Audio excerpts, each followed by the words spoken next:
Hello friends, welcome to my YouTube channel English A to Z Gurukul. आज की video का जो हमारा टॉपिक है वो है active voice and passive voice.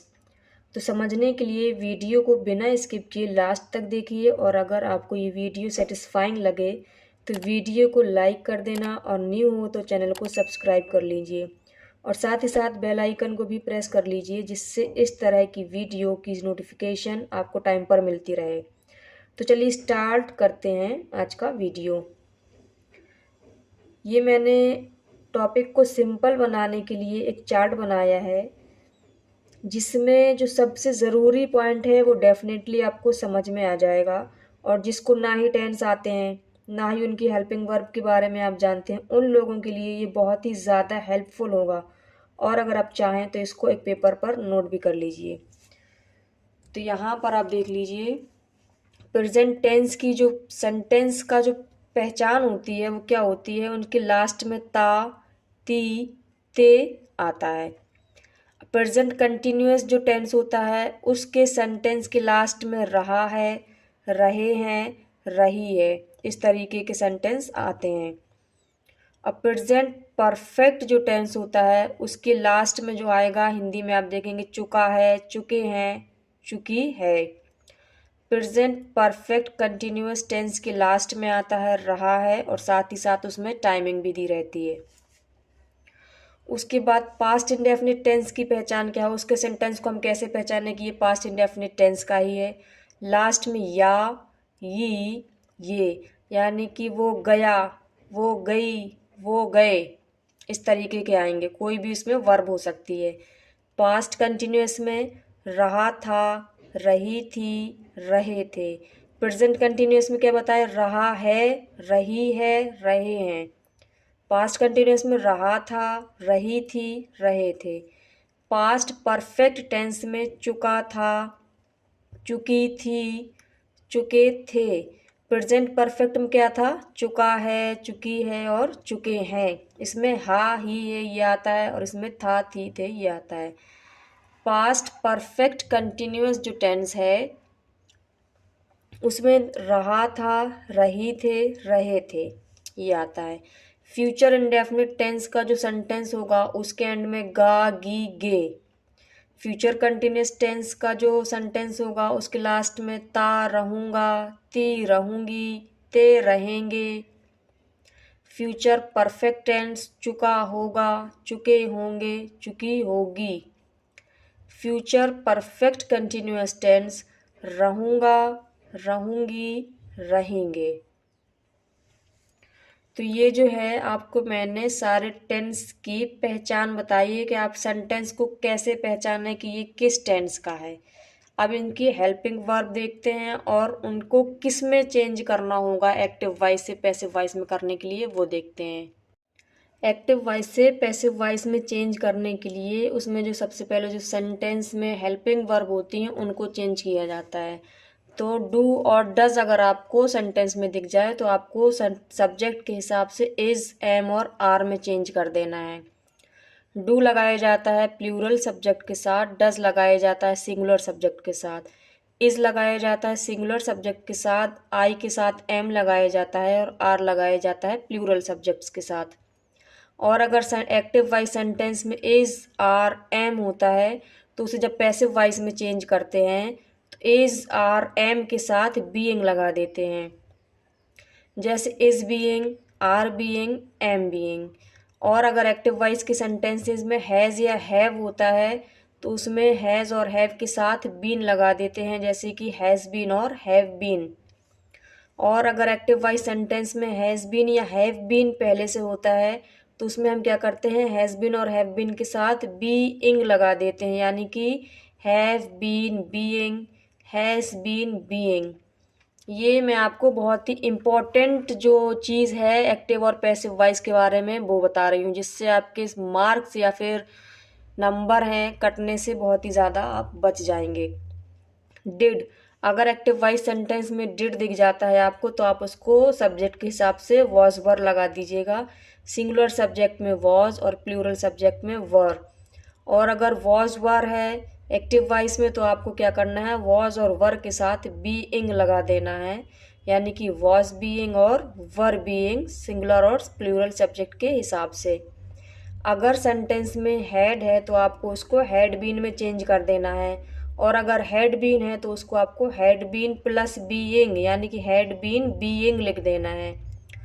और अगर एक्टिव वॉइस के सेंटेंसेस में विल दिख रहा है तो आपको क्या करना है, यानी कि फ्यूचर इंडेफिनिट टेंस का हुआ अगर वो, तो आपको क्या कर देना है, विल बी कर देना है। और अगर एक्टिव वॉइस में विल बी दिया है और उसको पैसिव वॉइस में चेंज करना है तो उसको क्या करेंगे, विल बी के साथ बीइंग लगा देंगे। और अगर विल हैव दिया हुआ है तो आप क्या करेंगे, विल हैव बीन लगा देंगे। और विल हैव बीन को किस में बदलेंगे, will have been plus being यानी कि विल हैव बीन बीइंग लगा देंगे।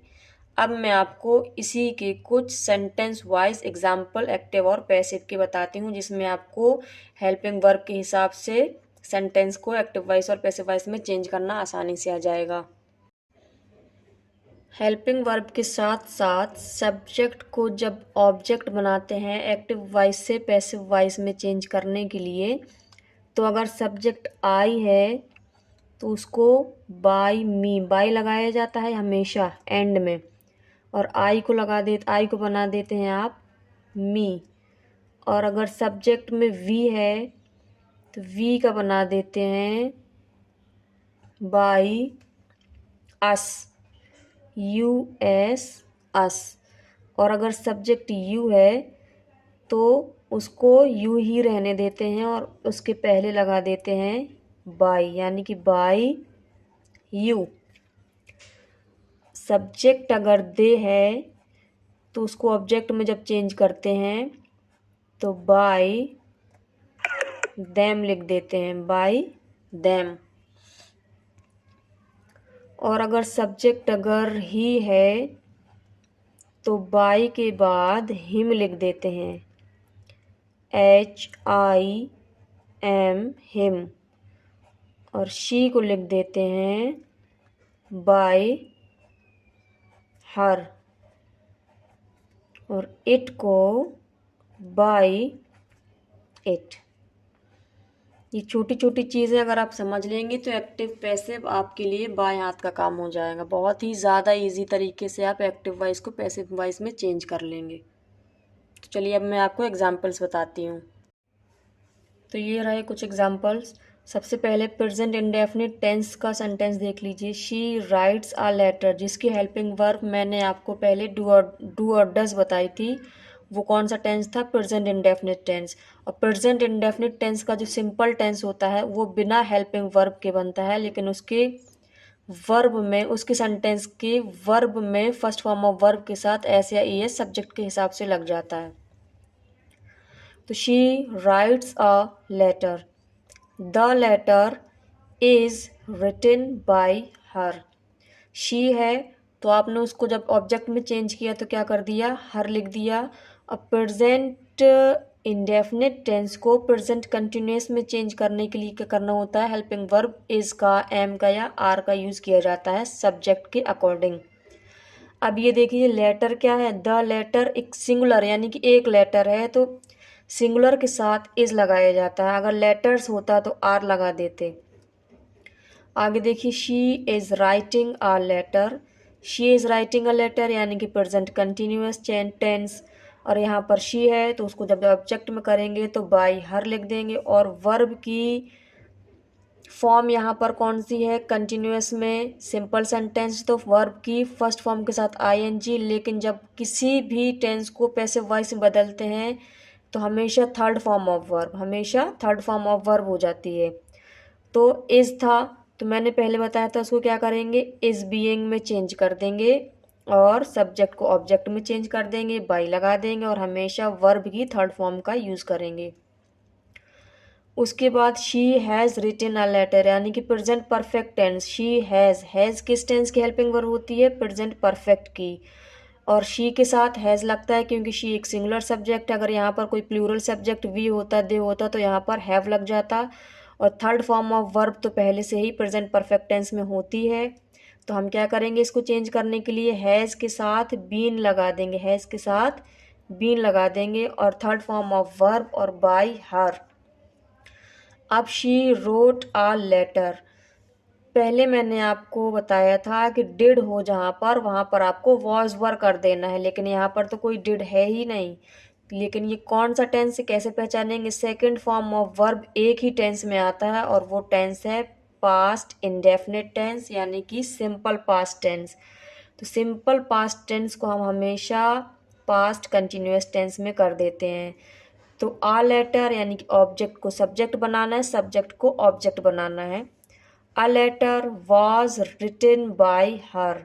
रिटन देख लीजिए आप यहाँ पर थर्ड फॉर्म ऑफ वर्ब, हमेशा एक्टिव से पैसिव में चेंज करने के लिए थर्ड फॉर्म ऑफ वर्ब का ही यूज़ किया जाता है। उसके बाद she was writing a letter. She was यानी कि present continuous tense form of verb ING, और इस आईएनजी को हम किस में कन्वर्ट कर देंगे? थर्ड फॉर्म में। वॉज को किस में कन्वर्ट कर देंगे? वॉज बीइंग में।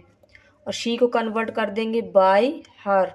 और यहाँ पर जो ऑब्जेक्ट है उसको हम कहाँ ले जाएंगे? उसको सब्जेक्ट बना देंगे। उसके बाद she had written a letter. She had कौन से टेंस की हेल्पिंग वर्ब होती है? पास्ट परफेक्ट टेंस की। और हमेशा कोई भी परफेक्ट टेंस हो उसमें हमेशा फॉर्म ऑफ वर्ब थर्ड आती है। तो यहाँ पर भी आ लेटर ऑब्जेक्ट है तो उसको हमने सब्जेक्ट बना दिया। हैड के साथ मैंने बताया था हैड के साथ बीन लगाना है, तो हैड बीन लगा दिया। रिटन यहाँ पर पहले से ही थर्ड फॉर्म है तो थर्ड फॉर्म को मैंने थर्ड फॉर्म ही रहने दिया, और शी को बाय हर यानी कि ऑब्जेक्ट में चेंज कर दिया। A letter will be written by me. She will have written a letter. She will have written a letter. इसको will have को will have been में चेंज करेंगे, will have को will have been में change करेंगे। और आ letter जो कि ऑब्जेक्ट था उसको सब्जेक्ट बना देंगे, और शी जो कि सब्जेक्ट था उसको ऑब्जेक्ट बना देंगे। और हमेशा विल हैव है यानी कि फ्यूचर परफेक्ट टेंस है, उसमें third form of verb use होती है मेन वर्ब, तो यहाँ पर थर्ड फॉर्म ऑफ वर्ब ही रहेगी। अब मैं आपको वो टेंस बता दूँ जो कि एक्टिव वॉइस से पैसिव वॉइस में चेंज नहीं होते हैं। रूल के अकॉर्डिंग एक्टिव वॉइस से पैसिव वॉइस में चेंज नहीं होते हैं, लेकिन अगर करने को बाई चांस कभी आ जाए तो उसको मैंने आपको पहले बता दिया है। कौन से टेंस हैं वो? परफेक्ट कंटिन्यूअस टेंस हैं वो। प्रेजेंट परफेक्ट कंटिन्यूअस टेंस है तो उसका एक्टिव वॉइस होगा, लेकिन उसको पैसिव वॉइस में चेंज नहीं कर सकते। लेकिन अगर आ भी जाए तो बहुत ही रेयर, बहुत कम आता है। और अगर आ जाए तो उसको क्या करते हैं? हैव बीन और हैज़ बीन के साथ बीइंग लगा देते हैं। इसी तरीके से पास्ट परफेक्ट कंटिन्यूअस टेंस जो होता है उसका हेल्पिंग वर्ब हैड बीन होता है। ये भी बहुत रेयर आता है, बहुत कम आता है। लेकिन अगर आ जाए तब क्या करना है? उसको चेंज करना अगर पड़ जाए तो उसके साथ भी बीइंग लगा देते हैं, वो मैं आपको पहले बता चुकी हूँ। उसके एग्जाम्पल्स आप देख लीजिए। ये कुछ टेंस हैं जिनका पैसिव फॉर्म नहीं होता है। एग्जाम्पल देखिए, she has been writing a letter. ये कौन सा टेंस है? हैज़ बीन हेल्पिंग वर्ब होती है प्रेजेंट परफेक्ट कंटिन्यूअस टेंस की, और यहाँ पर हैव बीन भी हो सकता है। यहाँ पर हैज़ बीन है क्योंकि सब्जेक्ट सिंगुलर है, अगर सब्जेक्ट प्लूरल होता तो हैव बीन होता। ठीक है, तो ये कौन सा टेंस हो गया? प्रेजेंट परफेक्ट कंटिन्यूअस टेंस, और इस टेंस का पैसिव वॉइस नहीं बनता है। इसी तरीके से she had been writing a letter, past perfect continuous tense, और पास्ट परफेक्ट कंटिन्यूअस टेंस में चाहे सब्जेक्ट सिंगुलर हो या प्लूरल हो हमेशा हेल्पिंग वर्ब हैड बीन ही आती है, क्योंकि इसमें हैड होता है, हैव बीन और हैज़ बीन नहीं होता है। तो इसकी हेल्पिंग वर्ब हैड बीन होती है और इसका भी पैसिव फॉर्म नहीं होता है। इसी तरीके से एक एक्सेप्शन फ्यूचर कंटिन्यूअस टेंस का कभी भी पैसिव फॉर्म नहीं होता है, और फ्यूचर परफेक्ट कंटिन्यूअस टेंस का भी पैसिव फॉर्म नहीं होता है। अगर इस तरीके के सेंटेंसेस आपको आ जाएं तो आप इसमें ये आंसर भी लिख सकते हैं। और अगर आपको ये आंसर याद ना रहे तो मैंने आपको जो बताया था उनकी हेल्पिंग वर्ब के साथ बीन लगा देना, BEING बीइंग, तो भी वो आपका सही माना जाएगा। लेकिन अगर आपको समझ में नहीं आता तो आप उसके आंसर में no passive form for the sentences can be formed आप लिख सकते हैं। अगर आपको इस वीडियो में एक्टिव वॉइस और पैसिव वॉइस समझ में आया हो तो प्लीज़ वीडियो को लाइक और शेयर करना ना भूलें। Thanks for watching this video.